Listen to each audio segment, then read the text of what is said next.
সিলেট 6 ইমরান আহমেদ চৌধুরী। সিলেট 6 আসনের বিএনপি প্রার্থীকে ঘিরে অশ্লীল ভিডিও কাণ্ড, উত্তাল জনমত, তদন্ত ছাড়া ছাড় নয়।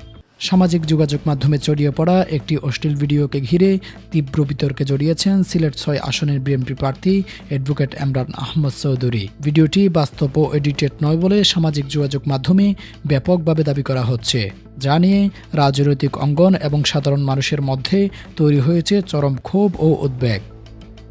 ভিডিওটি ছড়িয়ে পড়ার পর প্রশ্ন উঠেছে, এ ধরনের অভিযোগে অভিযুক্ত একজন ব্যক্তি কি আদৌ জনপ্রতিনিধি হওয়ার যোগ্যতা রাখেন কিনা। সাধারণ মানুষের বক্তব্য আরও কঠোর।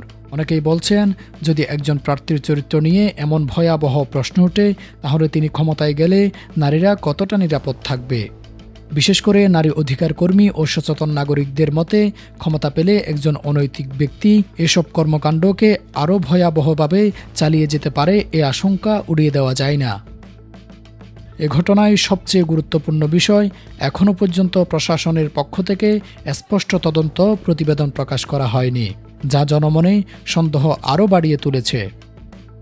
সুশীল সমাজের জোরালো দাবি, ডিজিটাল ফরেনসিক পরীক্ষার মাধ্যমে ভিডিওটির উৎস, সততা এবং সংশ্লিষ্ট ব্যক্তির পরিচয় দ্রুত নিশ্চিত করতে হবে।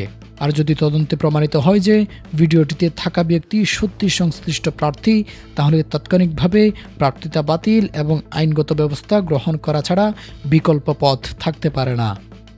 কারণ নির্বাচন মানে শুধুমাত্র ভোট নয়, নির্বাচন মানে চরিত্র, দায়বদ্ধতা এবং জনগণের নিরাপত্তা। এখন দেশের মানুষ স্পষ্ট উত্তর চায়, এ অভিযোগের শেষ কোথায়, আর প্রশাসন কত দ্রুত সত্য সামনে আনবে, এদিকে নজর সচেতন মহলের। Shafiul Alam, true news.